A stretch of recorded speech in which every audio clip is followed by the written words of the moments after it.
la terre écoute, la terre enregistre, la terre vit. Voilà. Amen. Amen. Deuxièmement, la terre enregistre. Okay. Amen. Amen. La terre exécute. Voilà. Ceux qui m'appellent au lobby, m'appellent Sanine, ils ont enregistré. Amen. M'appellent Sanine, ils ont exécuté. La première terre, c'est la terre d'origine. M'appellent au Malaka, c'est un électeur, un passeport. Territoire d'origine, village d'origine, c'est ça. Deuxième terre, c'est ce que Mabotayo. Troisième terre, c'est Ndako Sanine, au Vanda. Quatrième terre, maintenant, c'est la terre Yamoussala. C'est une habitude. Amen. D'ailleurs, Moutounio soit l'autre, songe que Azana blé blanc, et Zan d'auto ma bé ma bête. Il y a un d'auto ma bé, hein. Comment n'est-ce pas une université, mais au lot Ozawapi, la blé blanc. Nous travailler en conflit avec leur terre d'origine. Chose au pays qui inscrit dans ma belle Oyobotama. Parce que la terre est quoi écrit. C'est ça. Il y a des choses où ma belle et comment. La terre écoute, la terre enregistre. Dans ma belle Lobaka, Moutako bima ma belle oté. Mais comment Bétia c'est n'est pas bala. Salut, salut la famille, salut bien-aimés dans le Seigneur. Partout vous nous suivez, partout où vous êtes, je vous salue, je vous aime beaucoup. Hein. Merci beaucoup déjà pour la confiance renouvelée à cette émission et surtout merci de votre fidélité en tout cas.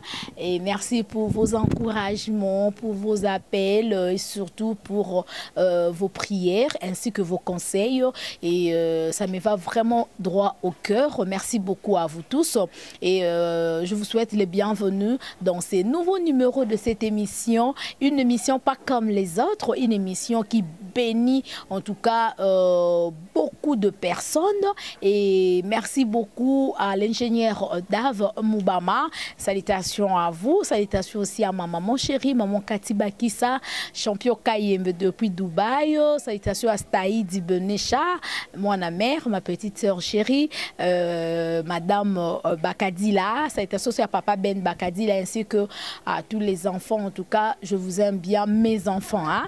Joyce Davline, Chafnat Paneya, ainsi que Voltaïel, Merciel. En tout cas, de gros coucou à vous tous. Voilà. Salutations à tous les abonnés de Canal Fituano ainsi que Libanga Télévision. Et salutations aussi aux abonnés de Olivier Temetem officiel ainsi que Olivier Média TV sur YouTube, hein, donc la chaîne de notre dad, le pasteur Olivier Temetem, le gardien de l'arche.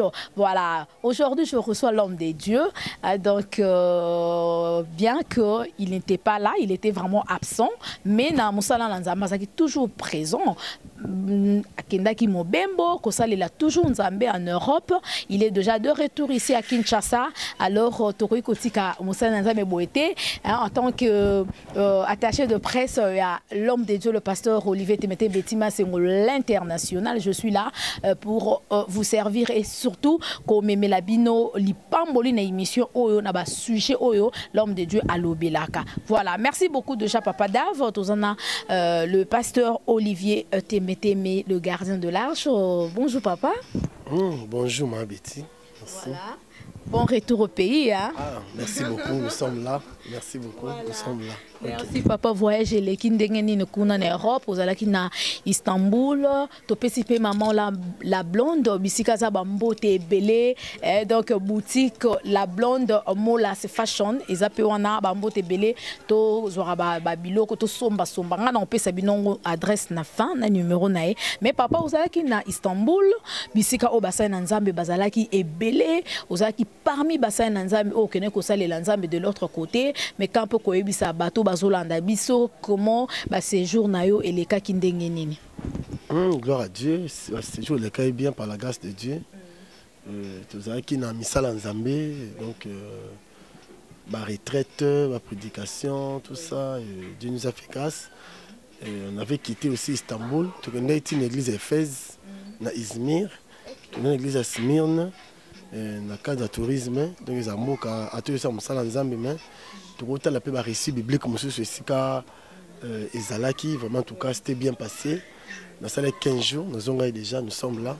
Et tout côté église vraiment bonne santé. Merci à anciens, merci à pasteur Malachi. Et à Betty, tout vraiment. Grâce de Dieu. Voilà. En tout cas, gloire à Dieu. Merci beaucoup l'homme de Dieu. Aux aides de Jean à Kinshasa, au Koutipe Église, ils en bonne santé. Bah fidèle, baza toujours en bonne santé. Moussa Lanzambe awa et Tambolaki malamu. Alors le sujet n'abiso torolobela, ils sur la délivrance de ma source, si je peux le dire ainsi, ou la délivrance de source. Témoigneza na sous-thème nango. Sous-thème Tolobela sur la terre. Tolobela Mabele. Pourquoi Tolobela Mabele? Vous allons savoir avec l'homme de Dieu. À côté vraiment la profondeur. Pour nga na lobaka, wana vraiment ezali, ezalaka vraiment, ezalaka yé. Pour nga pena nazala musala na nga so pesa nga micro atana lali na osimba ngo na lekango dada. Parce que pasteur Olivier so peut pesier ba témoin vraiment et la délivrance de la maison de mon père ezaïe. Donc wana ta lali a oloba yango vraiment comme il se doit avec beaucoup d'onction. Voilà. Moussa Nzambe Tolobela sur la délivrance il y a source. Mais quand un peu kokotano na mozindo, disons source maléfique. Voilà. Source maléfique. Et sous thème la chose ali sur la terre. Na sujet na longo lobela bana Nzambe nini. Voilà, que Dieu soit loué. Merci beaucoup, ma Betty. Oui. D'abord, quand on parle de la source, la source, c'est par définition, c'est l'eau créant naturellement, l'eau sortant, pardon. Voilà. Et ça, l'eau sortant naturellement de la terre. Oui. Amen. Amen. La source, c'est le débit. La source, c'est le commencement. Et voilà, tant on parler sur ma source. Et c'est Sika Moutawuti. Amen. Amen. Alors, et Sika Moutawuti, c'est sa famille. Et Sika Moutawuti, c'est sa terre. Oui. Il y a des choses où elles sont liées avec la terre. Oui. Amen. Amen. Voilà, surtout dans Genèse chapitre 2, verset 7, au moins que c'est par la terre que Dieu a formé l'homme. Oui. Amen. Amen. L'homme est formé de la terre. Oui. Amen. Amen. Donc, Mabele, ils ont la puissance pour ma Betty. Au moins, quand l'homme a péché, il y avait trois acteurs. Amen. Il y avait l'homme, la femme et le serpent. Amen. Amen. Dieu a maudit le serpent. On est corrompé par la terre et tu mangeras la poussière. Et il dit à la femme, j'augmenterai quoi? La douleur d'enfantement. Et tu seras soumis à l'homme et ton mari te dominera. Amen. Là, la malédiction touche à la femme, la malédiction touche aussi au serpent. Mais pour l'homme, la malédiction, Dieu a maudit sa terre. Amen. Dieu dit, la terre te produira, ta terre sera maudite, premièrement. Et cette terre-là te produira des ronces et des épines. Amen. Voilà, maman, Dieu est le Père, le Tout-Puissant, Yahweh. Pour bénir l'homme, il bénit sa terre. Pour maudire l'homme, Dieu maudit sa terre. Donc, c'est que ça a force moko, au mabele et bomba, il y a une émission à l'élo. Donc, il y a 4 forces de la terre. Amen. Donc, au moins que ce moutou a béni dans la vie, c'est que sa terre est bénie. Voilà. Amen. Ce moutou a maudit, c'est que sa terre est comment maudite. Voilà. Amen. Amen. Voilà Ézéchiel chapitre 16. Les gens parlent beaucoup de cordon ombilical, les gens oublient l'allégorie. Il y avait des déportations en Jérusalem, des déportations. Et voilà le prophète Ézéchiel demande à Dieu, pourquoi dans mon pays il y a un esprit d'esclavage? Amen. Israël a fait 3 déportations en Babylone. Pourquoi c'est là? Maintenant, Dieu lui dit, hein? Alléluia. Abi, Yébisa Jérusalem. Hein? C'est la terre, hein? Voilà. Jérusalem, par ton origine, tu es des pays de Canaan. L'origine, c'est la source. Voilà. Donc, Zambengo Yébisa Ézéchiel, Abi, Mabelo Boza, Mouteza, cause, il y a des déportations au Bossala. Jérusalem, hein? Et Outina Jérusalem. Si vous lisez bien dans le livre de Juges chapitre 19, on appelle Jérusalem Jérusalem. Jérusalem, c'est Jébis. Jébi, c'est le fils de Canaan. Quelle malédiction il mène à Canaan? Canaan sera l'esclave des esclaves de ses frères. Maintenant, Israël va faire ma à Canaan, une terre maudite, Jérusalem. Et Luka délivrance, ils n'ont pas cherché l'indépendance spirituelle. Amen. Donc, au moment que Moutou a convaincu la Yolo. Amen. Et que Abali a convaincu la Lemba. Ce qui a louki indépendance spirituelle, ma belle Yolo. Aïe, physiquement, à Obal, on change d'adresse. Mais spirituellement, ma belle n'a pas origine et impacté. Voilà un peu autre rôle dans un premier temps, c'est de la terre. Voilà. Merci beaucoup l'homme de Dieu. On est acquis juste introduction pour la bande de vous comprendre de quoi nous parlons dans cette émission. L'homme de Dieu, on le dit très bien, et ça a 4 sources de la terre. Je me reviens. 4 forces, hein. Il y a Mabélé. Je me reviens au mécano épelé bande de oiseaux dans la biso. Première force, c'est Zanini. Deuxième, troisième et quatrième, c'est Zanini.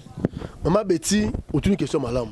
Mon kilo te vivre, tout est lié avec la terre. Au monde, le roi Pape, hein, c'est une grande personnalité, tous honorée. Hein? Pape a une haute spiritualité. Quand il voit un pape qui vient dans un pays, et là, il doit baiser la terre. Amen. Donc au moins que ma belle, ils ont la puissance ma casse. Mon canal Jérémie, bon de ma belle au vandi parce que votre bonheur en dépend. Voilà. Ce qui ma belle au vandi, bonheur na yo et dépend de la ngote ndeko. On souffre toute la vie. Et la terre a 4 forces. Première force de la terre. Amen. Amen. La terre d'abord c'est une instance vivante. La terre vit. Amen. Amen. Et si nous lisons dans le livre de Jérémie, chapitre 22, versets 28 à 29, il est écrit terre, terre, terre, écoute la voix de l'Éternel. Voilà. C'est que la terre a des oreilles. Voilà. Genèse chapitre 4. Amen. Amen. Dieu dit à Caïn, voilà comment la terre a ouvert sa bouche pour recevoir de tes mains le sang innocent de ton frère. Voilà, la terre a une bouche. Voilà. Amen. Amen. Même texte, il y a Ésaïe, il y a Jérémie, chapitre 22, verset 28. Qui dit, terre, terre, terre, inscrivez ces hommes comme stériles. Ouais. Amen. Amen. Donc la terre a une main, la terre écrit. Voilà. Alléluia. Amen. Et si on a Osée chapitre 1 verset 9, oui. On dit la terre parle, la terre répond à ces gens, la terre répond au blé, voilà. La terre parle, la terre mémorise. Voilà. Josué a parlé des choses. Hein? Oui. Josué dit, maudit soit devant l'Éternel, voilà. C'est lui qui va rebâtir Jéricho. Voilà. La terre a enregistré. Voilà. Quelques temps de son cadet, Maloba est vendu, mémorisé pendant 500 ans, pendant 5 siècles. Donc la terre, d'abord, c'est une instance vivante. Voilà. Ma belle nyoso yo vandi, ma belle so le belle yoka. Ma belle ko koma, likamusku ezam ma beti. Ma belle yo vandi et koma nini. Voilà, c'est ça les problèmes. Voilà, et comment bonheur, que comment malheur. Oui. Parce que batu bako vivre ma comment ma belle c'est nini et commis. OK. Amen. Amen. Donc voilà, tout le monde d'abord premièrement, la terre, c'est une instance vivante, la terre vit. Voilà. Amen. Amen. Deuxièmement, la terre enregistre. Okay. Amen. Amen. La terre exécute. Voilà. Ceux qui m'appellent au lobby, m'appellent Sanine, ils ont enregistré. Oui. Amen. M'appellent Sanine, ils ont exécuté. Voilà. Troisièmement, la terre renforme toutes les richesses de la terre, voilà. Du monde, pardon. Oui. Mais comment Dieu le Père, l'omnipotent, l'omniprésent, l'omniscient, a zui bozuigno somo question na pays na mabele. Vraiment. Amen. Amen. Donc si quelqu'un collabore bien avec la terre, il sera riche. Dans la terre, nous avons les diamants, coltan, or, manganèse, hein? Et quoi encore? Cuivre, pétrole. Et il y a beaucoup de choses. Il y a des richesses où il y a sol, mais sous-sol. Donc quand on parle de l'agriculture, on voit la terre. Hein? Quand Dieu dit, hein, c'est lui qui sème moissonnera. Oui. Cette parole est le bon pour la mabélé. Donc, force mabélé, quand mabélé, nous avons toutes les richesses du monde. Voilà. Amen. Mouton Lingos à la riche, il doit négocier avec la terre. Si la terre, amen, on négocie dans mabélé est sur richesse. Voilà. Si on négocie mabélé, tu seras toujours pauvre. Voilà. Amen. Amen. Ça, c'est troisième. Hein? Oui. Quatrièmement, la terre est soumise aux lois spirituelles. Voilà. Amen. La terre répond à la spiritualité, positive ou négative. Bato nyonso basala mabele. Eza biso na bonzambe. Mabele to lobe mabele to aussi. Eza na bonganga ba lobe mabele est aussi. Donc la terre écoute. Au moni na mukanda il y a Osée chapitre 1 verset 8 à 9 kuna. Amen. Donc au moni que mabele non pas Osée pardon. Je parlais dans Joël. Joël chapitre 1 verset 9. Amen. Ma belle faut me reçanini et loba. La terre parle. La terre doit. Donc ceux qui montent à l'oni ni bilo naï blé pondu aloni masango. Pour masango et beau ta faut ma belle wane loba. Ma belle ndi maye. J'ai vu ça dans mboka bayombe. Hein? Nga ça va voir donc tchela na ozonga. Il y a eu un temps batu ba olona ma belle e botate. Amen.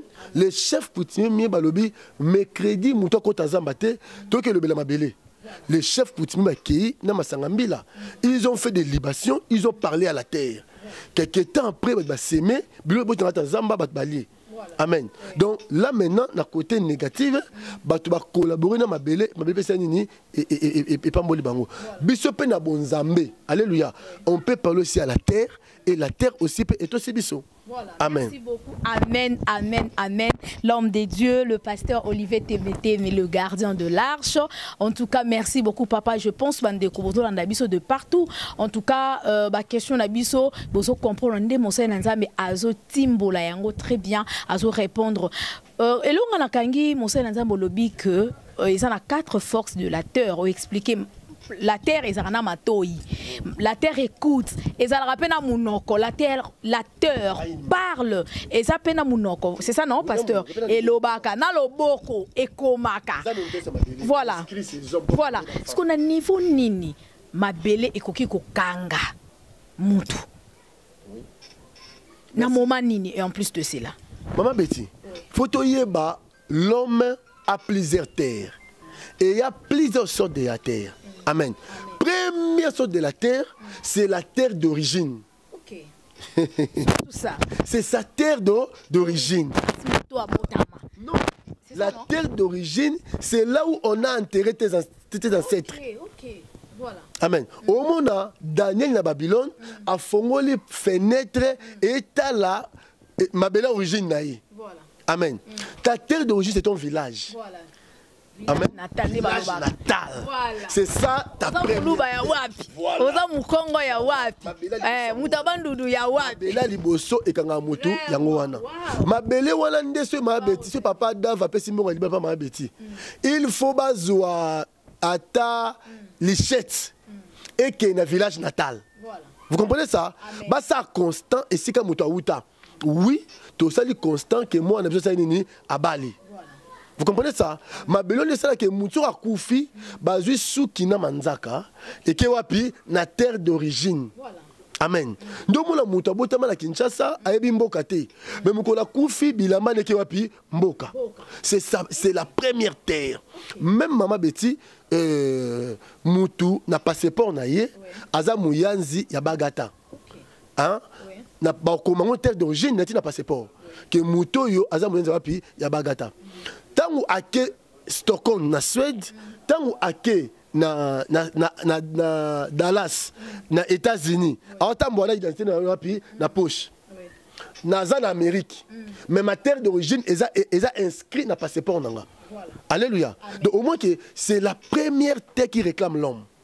Et batoana ba bato ba l'autre souvent ata na poto, ata na Kinshasa, l'autre azapi na mboka. Ça me met au monde première force de la terre. Ma belle ya mboka na bango et comment makambo. Et enregistrant makambo mutako balate. Mutako botate. Maman libala tango yelie ba ndoto kazapi na mboka. C'est que ta première terre est réclamée. Voilà. Deuxième terre ya mutu.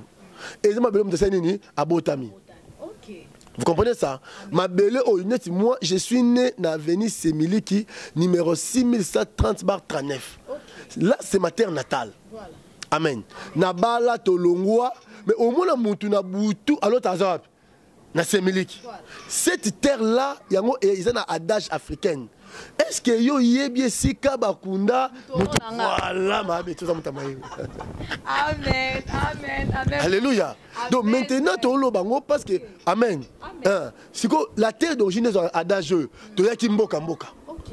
C'est que kindoki na yo so meki kindoki na pe mboka ngapesa nini ezali. Amen. Maintenant la deuxième terre c'est la terre natale. Et c'est siko yo amen yo yebi sika kunda mutolu nanga. Amen. Et c'est ce qu'on botama. Je ne comprends pas. Moutou déjà au commune à 60 ans, 40 ans, 30 ans. Déjà changé d'adresse. Au le mois qui m'a fille qui doit commencer à salongo. Mais nabandoto na yozaka na commune à lemba puis na qui m'a fille. C'est que tu n'es pas ton cas. Et monsieur aujourd'hui délivrant sa première terre. Au le mois na mabele anini yamboka. Maintenant deuxième terre ça nini et réclamer. Voilà. Amen. Maintenant, il y avait des choses au pays qui inscrits dans ma belle Oyobotama. Parce que la terre est quoi? Écrit. C'est ça. Il y a des choses au ma belle et comment. La terre écoute, la terre enregistre. Dans ma belle Lobaka, Moutako bima ma belle oté. Mais comment Bétia c'est n'est pas bala. Maintenant, ils ont travailler en conflit avec leur terre d'origine. Amen. Parce que ma belle Oyouti et ma belle au moins Josué. Même Moïse, avant que la terre où coule le lait et du miel, hein, c'est d'abord des espions. Quelles sont des lois, quelles sont des règles où Mabélon est enregistré? Au moins on appelle Josué a tenu des espions. Moïse a tenu 12, je dis des espions. Donc chaque terre a une loi. Troisième terre, et Mabélon est au Bali. Au moins tu es première terre est en Mboka. Deuxième terre est sur Botami. Troisième terre est au Bali, tu fout quelque part. Ma belle pose au foot la wana. Et la troisième terre nao. Ma belle wana est ma kamesa nini et comment. Ma petit n'ebin de komo na bonde la ponaye. Moi na asila à makila chaque semaine. Chaque vendredi à côté de l'hôpital ma lundi. Et ça mis 4 fois à côté de l'opang. Le pasteur Olivier vient au le mois normal. Depuis le pango au 4e semaine, moi la l'hôpital combien de fois? 4 fois. Amen. Amen. Tu vas dire prière, nous avons ma belle a vendu et réclamé moi. Ma belle a son moto à côté. Faut moi la mort ça nini akufa. OK. Bitumba famille famille maman te non quoi il m'a beauté et ali kamanini ya mabele o eloba muto liboso okota fait mona sa nini akufa. Donc maman azobunda bitumba nini ya mabele et nebisi tout dans mobali noya ya to mikosula nayi. J'ai beaucoup aimé la compréhension de cet homme. Laissez maman papa boza bala ka mibale moi no liboso mobali ka moko fils unique tala bo est-ce que bo wuti mo za belate bo koti a mona maladie mo nyonso bo so bo vandi asu 2 mois mono okufa. Parce que mon papa tout ninga papa tout c'est bolongwa. Bangonye so ke pour pas pareil. Tant que pas pareil moi ma de c'est nini et sili. Voilà. Ozomon na Venise avinga botami na Semilik. Eza ndako mo wana sokuta ndako wana ata bozaki bien mobali no bitumba chaque jour. Bitumba eza molimo divorce. Voilà. So sali 6 mois le pango wana fo bokabwana. Amen. To ke so sauver libota mokuna. Maman nga na bi le pango bien. Libala na so vandika libala esani et kufa. Une maman pas maman catholique, maman légionnaire. Et bien c'est moi na boza ba jeune bobalani. Nga depuis na veille na balabalo. Ba nous ba kota mi bali bima au gauche oyo droite. Bobima. Ba bimi na le pango. Mobala zongi pas la bango. Nous zongi pas la bango. Moi je suis papa. Tant que bimi na le pango wana, mon mari m'appelle au moins 11 au moins. Soit bengi muki benga 11 fois la journée moko. Voilà. Au moins, ils ont le bazar limité pour vivre bien. Donc, il y a des choses, au moins, que ma mousse est la première terre résultée. Deuxième terre résultée, mais troisième terre, comment nini. Amen. Au but de la troisième terre, ok, ma belle moussous. Au comprend comment on va à 2 ans. Au l'autre, chaque fois, c'est qu'il y a des choses où ma belle est comment. Donc la terre est réclamée moutou, na ma loba où ma belle est enregistrée. Il y a des terres où ma loba moutou ko ba la terre comme Jéricho. Pas d'entrée, pas de sortie. Donc pas d'entrée. Dans le pango ma belle oh mobile la ko ko tate abala moisi. Pas de sortie. Moi si dans le pango baba la raïta c'est abimi. Donc il y a des parcelles barricadées et fermées. Amen. Au gros qui est même poteau. On a qui de famille. Ma tension, la prison est spirituelle. Amen. Ma belle wana bakunda nini mutoluna yo. et réclamer toujours. Voilà. Surtout bande qu'on a biso a poto ndeto yo kaka mingi peto monaka. O tenga na kera nga poto kuna kindoke zalaka te. Bino kuna na Afrique na bino nde kindoke zalaka. Kuna na poto kuna kindoke zalaka te. Bandeko wana Pasteur Olivier mususu outoloba très bien awa ngana yebi bandeko ebele muso ana poto mais ya lota akazala kana Kinshasa na mwanda kumuka mukio wana banda kufanda kala mais ça na poto parce que muto bongo bona ke vie na ye rien ne marche baninga bakei Msukutu 1 mois 2 mois 3 mois azu mukanda musupa kei azu musala bien mais ye banda kenda poto 5 ans 10 ans azu aka mukanda te musala ya malunga te vie ya malunga te. Moi je connais une dame au lelo azana na poto Pasteur Olivier azana Canada elo kwetambola kata longwa Kinshasa ke poto ya kasa kikuna na poto ndito lobaka ezamboka oyezo couler le lait et le miel mais azako souffrir kaka na makambo tozoloba awa ya malédiction à ba terre na famille na bango rien ne marche je sais pas bato modèle wana Pasteur Olivier koko ebisa bango nini. Oui maman ele bosu na loba somoni ndeko alongwe Kinshasa ke poto ako loka. Il y a des gens maman Congo et ça m'a bien li pamboli na été. Ce qu'a bimi Congo à qui ailleurs à quoi pambom. Il y a aussi des gens bon ça béni na Congo. Amen. Mais il y a un problème maman regardons-nous en face hein. L'Europe, les Occidents, Amérique, Europe, ils ont pays à opportunité. En Afrique c'est nini exacté. C'est ça encore tout bon mélangité hein. Donc les gens bande ko ba voyager kuna bobo ke koluka. Amen. Mais il y a un problème à Betty. Mutu olongwe Congo oké na nini na poto. Ils ma bête ils ali pamboli, nous ma pamboli jusqu'à Bozali. Moi j'ai pris pour vous sans relâche. Mais il y a un problème bandoto na yo za Kinshasa. Amen. Est-ce que mutu va dans la Kinshasa? Hein? Ba opé mukanda France. C'est que physiquement hein aux Arabes na France, spirituellement aux Arabes na Congo. Il faut d'abord le cas de délivrance. Vina yo et longwa na mabele. Est-ce que qui n'a ngolo tango wapi? Na bi maman mo mabeya. Hein? Mabeya nzama pa mola ana Canada. Maman na Canada ando luka mukanda. Alota ka ndoto ana kiri. Kiri eza ma indombe. Yebisa na kiri to na mukanda kiri comme une carte électeur. Mais c'est ça le problème non? Na Congo to la pose sa carte nini électeur. Mais yo kuna oza besoin de mukanda pour osa nini au travail kuna. Il faut au ce qu'on appelle l'indépendance spirituelle. Amen. Il faut d'abord ozo délivrance mabele ya kiri pour la première terre d'origine. Ozo monde oye na terre natale. Et mon papa na l'autre père mon na lopango na biso ozo vendre on a bumbu. Vous comprenez ça? Donc mabele ya bumbu pesa nini et réclamer. Aux hommes, toi tu sais pas prier maman ou partir en ligne, pas prier. L'on doit passer mukanda. Avant de kimia. Donc le problème c'était quoi? L'homme mutu à cause aux na Europe, États-Unis, ou l'autre aux en Afrique. Laisse-moi te dire, tu as des identités. Tu as l'identité du jour et l'identité de la nuit. Amen. Même du posant à Congo awa. On va dans la lemba. Hein, na terminus mais au bala na salon mais ba ndoto na olota kaka oza ndako na bino famille oza des identités l'identité du jour ni de la nuit. Maintenant si la personne a des identités oza instable na vie on doit détruire l'identité spirituelle. Faut tout mutu a na ba ndoto na ye abima alongwa le quoi ndeko mon États-Unis abi olota ndoto ana kato oteka zazu. Vous comprenez ça? Une fois tu as une identité spirituelle loin. Amen. Ndeko akati côté kazazu. Des jours à délivrance, na troisième jour à prière. Alors tu as noto azui avion aéroport Yanjili à quitter la nini les États-Unis. Maintenant on va kuna même bon na azui stabilité na vie. Amen. Donc tu comprends maman, le monde est spirituel.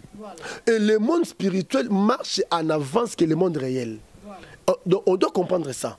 Amen, ma bêtise. Donc tu comprends bien que Job comme un grand prophète. Job n'est pas un prophète, il dit bien comme un grand prophète. Comme il dit, en réalité dans l'homme, hein, c'est l'esprit. Amen. Nabutu olota koza wapi. C'est corps et ça enveloppe. L'homme est tripartite mais singulier. L'homme a un corps, l'homme a une âme, l'homme a un esprit. Et la partie où est faible, c'est le corps. Le corps en précis, ce n'est pas l'homme. Le corps, c'est une enveloppe. Hein? Et permettre de tout compter dans le monde physique. Mais en réalité, l'homme, c'est l'esprit. Et si qu'on l'autre en a bouté, c'est si qu'on vend.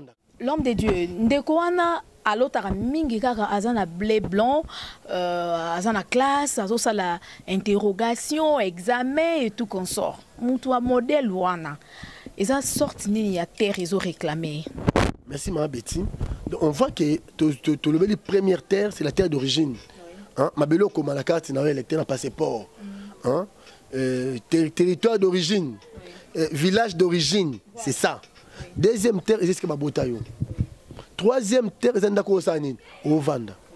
Quatrième terre, maintenant, c'est la terre Yamoussala. Tu n'as habitude. Amen. D'ailleurs, Moutounio soit l'autre, songe que Azana blé blanc. Et ça, nous sommes à B ma bête. Il y a un autre ma B, hein. Comment nous sommes une université, mais au lot, nous avons un blé blanc. Et je connais un ancien dans cette église, à toi de délivrance. À Bandi, c'est l'ancien Joël. À Bandi classe. Et Simbité. Nous avons côté prière, à Mimona, à la petite blouson. Dans maternelle. Oh, ma maison en carton. Ma maison est en carton. Vraiment. Aïe, pasteur, c'est mon papa. Moi, dans maternelle, à l'université, aux hommes, aucune université, je suis oh, un garçon très brillant, très intelligent. Vous comprenez ça? À côté de ma bonne de to bonne de la délivrance. Dans Zolota, je vais checker poudre. Si on a eu examen d'état, à quelle université, le lot a gradué. Amen. Un grand comptable, mais c'est le comptable. C'est ça. Alléluia. Donc nous comprenons bien que ma belle au mutu à Tanga, de noto ya Tanga, et ça esprit à régression. Pour déjà au long déjà la blé blanc au sanine au zonga et benayo. Amen. Deuxièmement, et ça songe il y a dépendance. Un élève dépend toujours de ses parents. Un universitaire jamais à côté bougne avec mes parents naïe. Il est déjà responsable. Mais un élève, amen, ce qui a un problème de classe, mes parents font ça, il y a ce que dans ta vie, pour Olia, il faut que ça donc il y a beaucoup d'interprétations là-dessus. Mais et quoi s'appelle école yotangawana. Il y a une alliance pesanini et salamawana. Oliaka et l'homme en école, c'est moi qui ai kota à tout moment chaque jour, on a ma belle école au long déjà. Au monde, je suis pas à misala. Il y a maman et papa dans la banque, dans le longwa, mais dans un monisco. Mais bah nous tout la banque. Oh directeur au travail dans la banque. Alam ta misala ma bé. Ano c'est mon nga butu. Donc ma musala paye. Ils ont ma belle. Amen. Et qu'on réclame peut vivre en donc il y a un monde Zambé pour bénir quelqu'un, il bénit sa terre. Zambé pour maudire quelqu'un, il maudit sa terre. Dans Deutéronome 28, malédiction. Tu y aura une terre des reins, un ciel des reins et une terre de fer. Bon, dis-moi, nous avons le bango. En Deutéronome 28. Moutou oaza mabele ya mabende. Ceux qui a boti et ceux qui a loni, est-ce que moi lona, moi bouka. Donc voilà même les seigneurs, il y a des choses dans mabele autowuti. Amen. Au monde en bien maman Betty, tout le monde a Isaac. Hein? Il y a famille au temps d'Abraham. Abraham est descendu où? En Égypte. Il était béni. Maintenant tout il y a Isaac. Dieu lui dit tu dois rester là à Guérard. Guérard était une terre désertique. Et ça m'a belé au Ebo Taraté. Mais parce que Dieu a béni cette terre. Hein? Genèse chapitre 26, à partir du verset 18, tout ça. Non, à partir du verset 10, 11, 18, l'Évêque déclare cet homme s'enrichissa. Amen. Jusqu'à ce qu'il est devenu fort riche. Il avait des menus bétails. Des gros bétails. Donc, pourquoi? Parce que Dieu a béni sa terre. Ma belle au mouta vandi et cause ma belle ma belle. So nzambe a pamboli ma belle wana e kobota pe e oza ma belle malam. Donc c'est que la terre peut subir aussi un traitement. Voilà. En tout cas, merci beaucoup. Et là, on a cité Makasi, l'homme de Dieu, le bi. La terre peut aussi subir un traitement. Donc, on a belle pour l'anda traitement afin que abika na maladie des autres. C'est ma belle. Donc, ceux qui m'a belle, on est maudito et qu'on a appelé traitement. Parce que traitement, on a traitement nini. Pour ça, on a mouto azana ma belle oyo eza maudito. Ma belle oyo ata lori ndenge nini. abukaka te mabele wana ebotaka mbuma te akoki kosala ndenge nini. Amen. Au moment où Betty, non petit exemple la Bible déclare que la nature nous enseigne. Et ça la pomo awa o relier matete nangaba. Pon wana batongi pon wana so ba che béton ezindi. Ezindi. Ba kondisa biso mboka, ba kuta batata quartier wana. Comment biso to cha po echa nzela baleka po zo zinda. Mkonda mboka ba kondisa l'état notaka kombote. Azui mungwa, hein, azui masanga. Nambo kapesi bango babisi mokonzi okomi maele. Amen. Bazui liqueur papa na mili asopi na nini mabele lui batie béton était le matilelo ça fait plus de 20 ans. Oyebi obenga libation, hein, la libation, on fait la libation parce que la terre a une bouche. Sur mabele et meli masanga, hein, et cette terre là, alléluia, et ils ont faveur, hein. Donc ma belle est collaborer et négocier en temps ensemble salawana. Donc on fait avant pas couper ruban symbolique. Oh m'attendons immeuble naïe. M'attendons est en nature hein.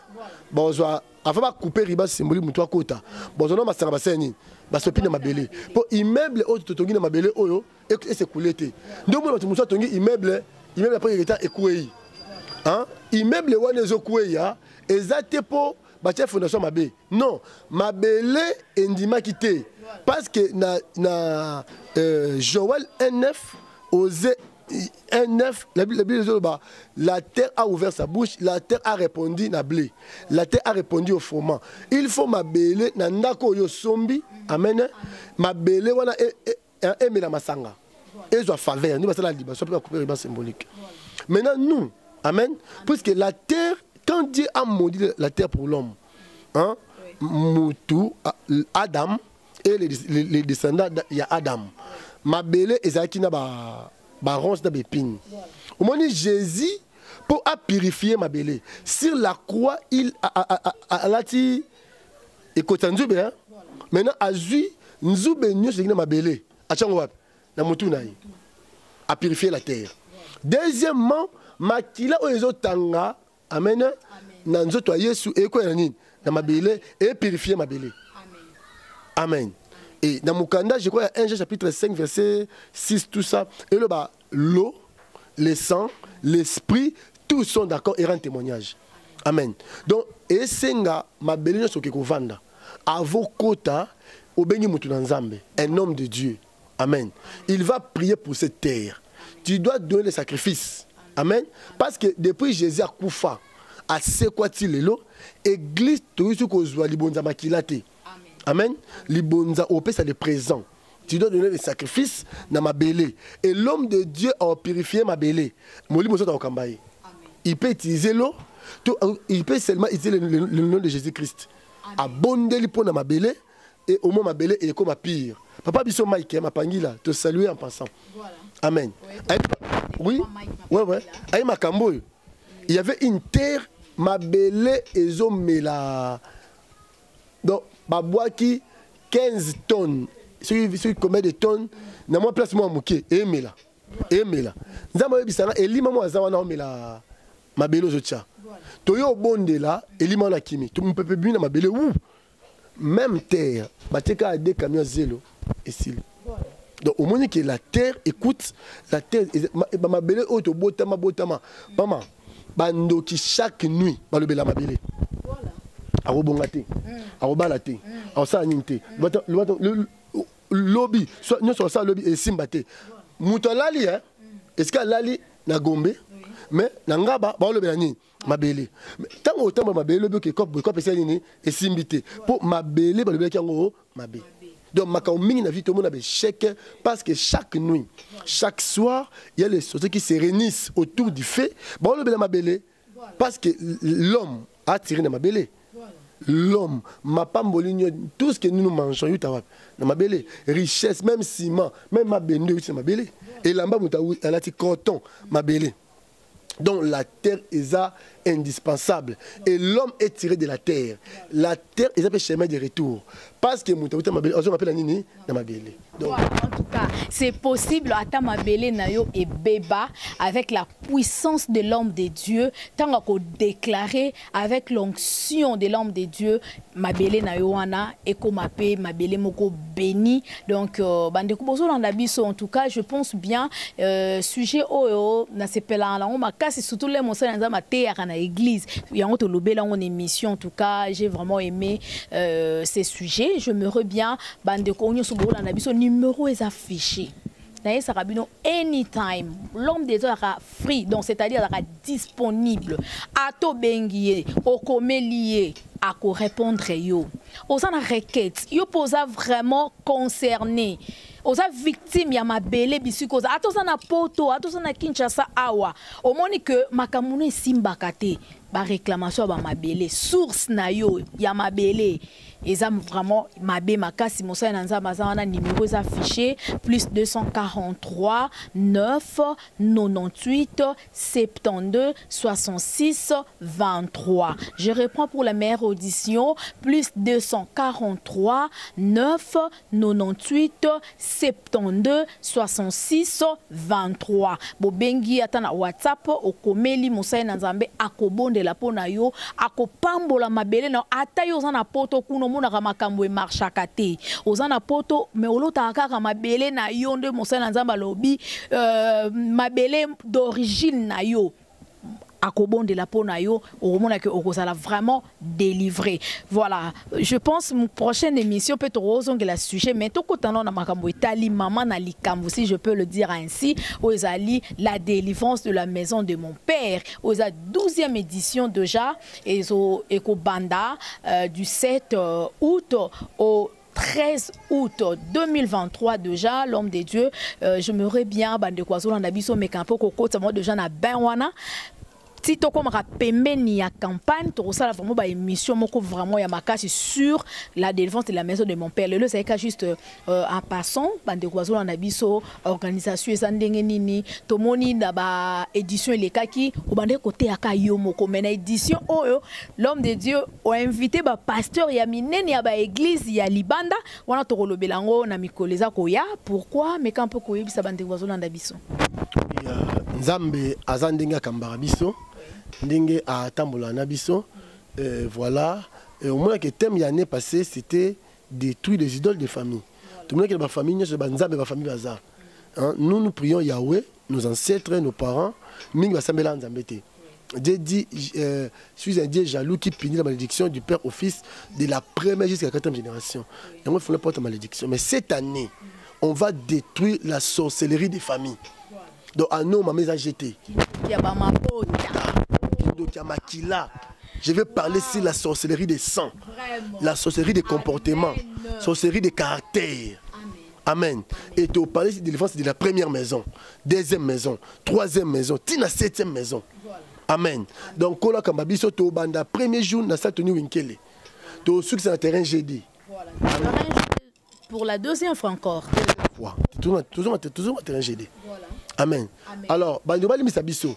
Na vision maison de mon père, tu reçois place moi 2 fois. Okay. Mais pour cette année, donc Nzamba on a une tourna. Pourquoi deuxième fois encore? Bon, Nzamba a camisé toujours sur terrain GD. Pour l'année prochaine vraiment 2024 ma bêtise, faut tout bimana olemba. Pourquoi pas un stade de martyr? La délivrance de la maison de mon père n'a qu'à stade de martyr. C'est possible. On a pensé à l'église Nyon Sobaya. Mon souvenir on a triomphal. Car on est l'homme de Dieu a joué en cœur ndengenzambende à Kokambaye. Donc voilà. Mais et ça na elo komoko pasteur Olivier Bandeko bazo na biso. Tout le monde a chaque édition ba témoignage et sopanarama kasi na maison de mon père même na kata église Rehoboth et na émission oyo to concevoir bozo na bemission témoignage bozo landa yango na ba chaîne YouTube na biso na canal Futur One Libanga TV et bondola nango pe na Olivier Média télévision pour bande comme soupe bolbi photo thérapie on bondola nango donc on a déjà papa Davna papa Oredi bako s'en charger nango voilà.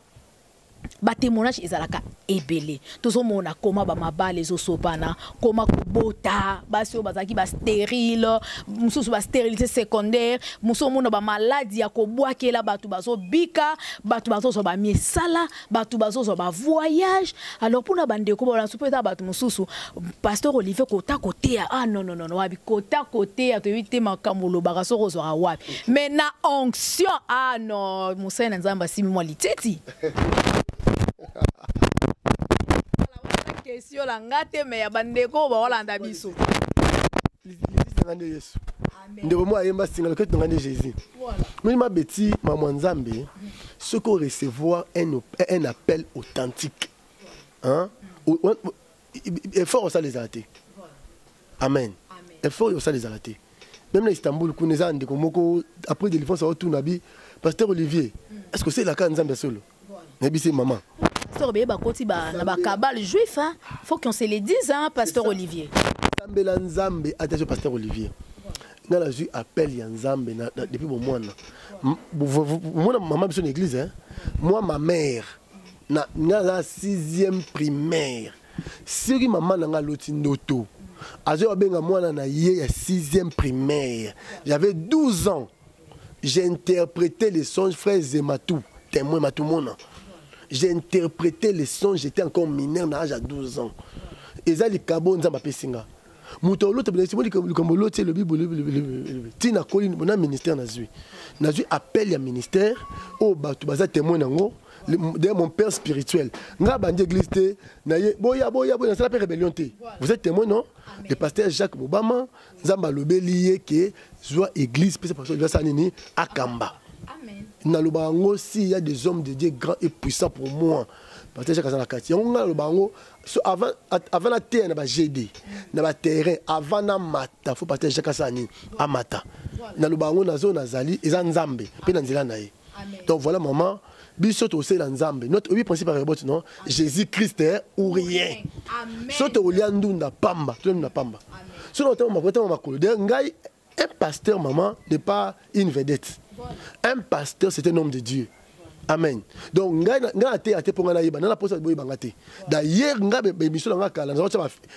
ma fiche. Nous sommes au moins le fils. Et Christian Baya, mon fils, Nani, ancien Christian Baya. Non, parce que faut que comme Baya, non, le pasteur, n'a que le monde évolue. Voilà, le monde évolue. Pourquoi bon maman? Parce que boye ba Yesu. Atanga boye bangati. Donc, ministère n'a pas pour yebana. Et pourquoi moi Yesu sanini et yebana?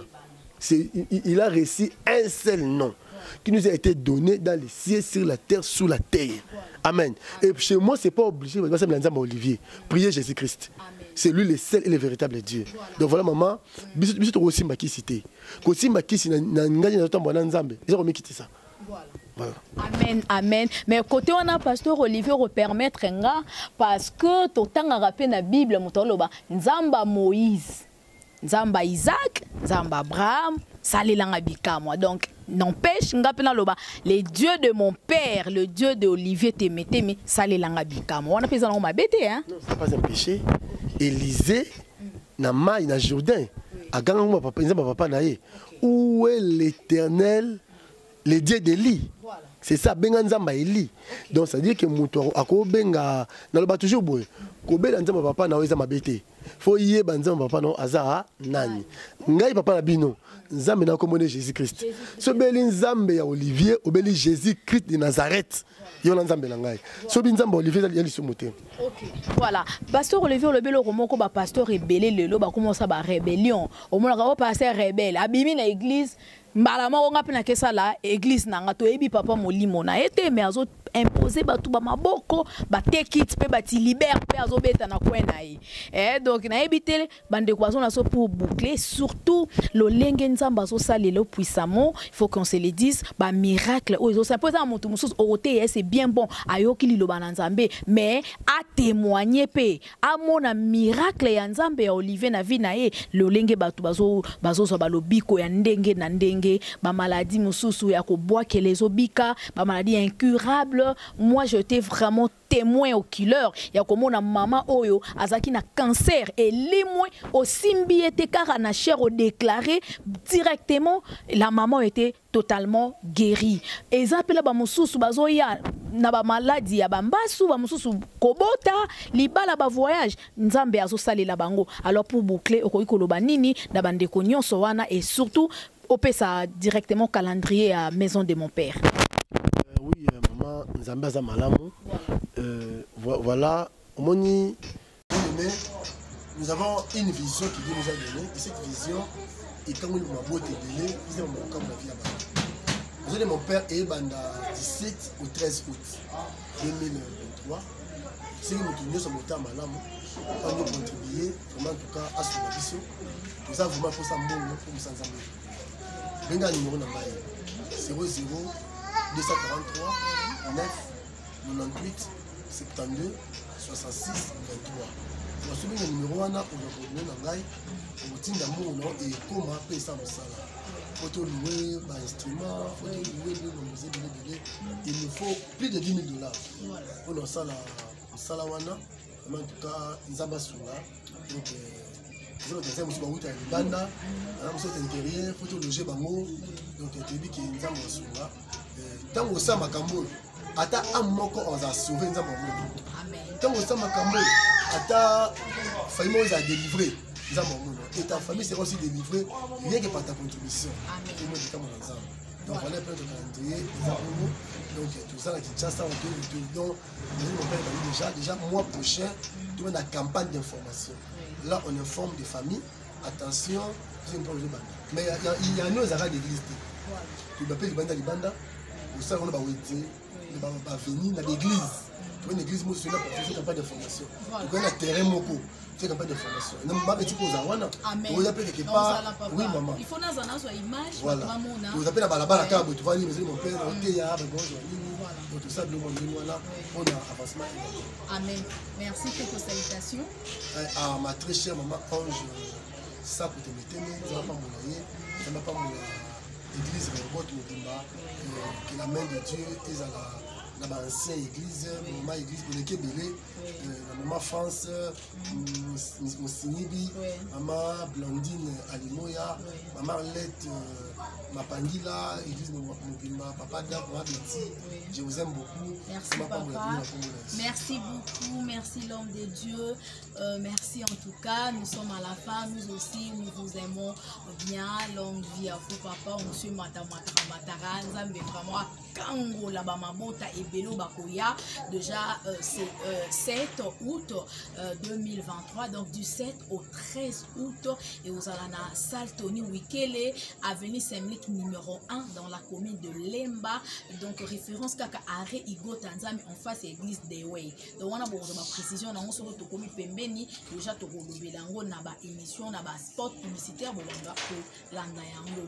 Alors jour ya souka le 13 août et vous en a terrain GD déjà boye biango ils en a lemba super wana juste au carana coin wana ya galerie Igo Tanzambi donc coin wana place pa statue ya Igo Tanzambi na se wana terrain GD za wana place o milulu et tokosuki sa milulu wana le 13 août. Alors contribution na yo nzamba ko pambola yo numéro c'est affiché, c'est le numéro de pasteur André, donc le numéro de l'homme de Dieu, ce que bengi l'homme de Dieu, contribution na yo et koma et on a vraiment béni.